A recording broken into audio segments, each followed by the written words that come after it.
Now, to have more details about the project, we have with us in the studio here is Andrew Corrigan, Vice President for Ghazeer Project. Andrew, welcome to the studio here. And first of all, we would like to congratulate you for this work. Well done for all that. But now, can you tell us, how does this achievement link to Vision 2040?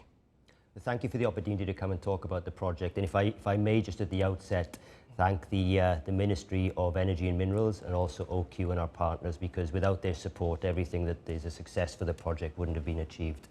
I think the project aligns in several ways with the 2040 vision for Oman. So Ghazeer is the second phase of the development of Block 61 in Oman. The first phase was Kazan.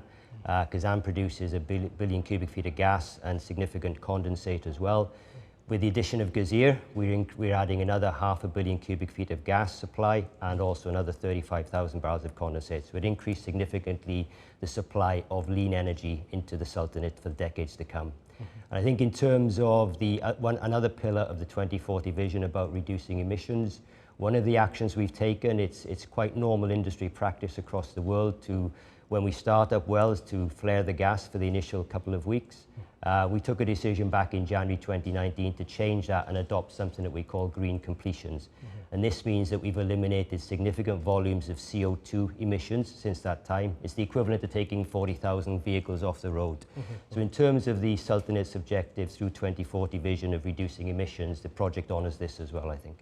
So it's very much in line with the 2040 vision, which is wonderful, and also it's a healthy way of actually of doing such things like that. Absolutely. But now, if you can tell us what technology was used actually to bring this what you call way ahead of time. So the schedule piece is important.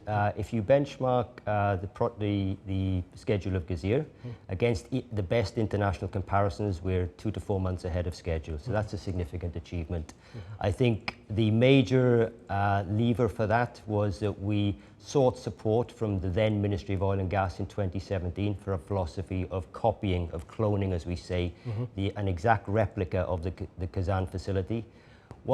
They supported that strategy, and what that allowed us to do was to move ahead very early with procurement of equipment. We also focused on looking again at how many equipment and materials and services we could get within Oman, because that reduced our supply chain and lessened the risk. When this came together, what it meant was that the construction sequence, we looked at the lessons from Kazan, we looked at what we could learn, and that allowed us, with the early delivery of equipment, to optimize the construction schedule as much as possible. So that was the key lever that allowed us to deliver this ahead of time. Wonderful. Now, what the added values of this project in terms of career and country development? So I think there's two parts to this. Firstly, if we look at the expenditure for the Ghazeer development, 85% of the expenditure has gone to companies registered in Oman. Okay, so there's the vast majority of the expenditures there. Within that, there were some significant challenging targets that the ministry placed on us for Omanization. We've achieved those. And if you look at people development, within BP Oman, we're at 80% Omanization at the moment, and all of our contractors were obliged and actually fully committed to hiring significant numbers of graduates as well as Omanis through the rest of the supply chain.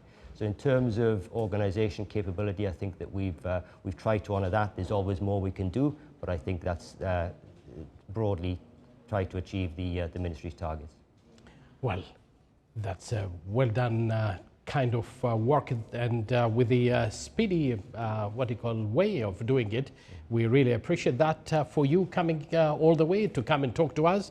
That was, of course, Andrew Corrigan, Vice President of Ghazeer Projects. Thank you very much. Thank you very much.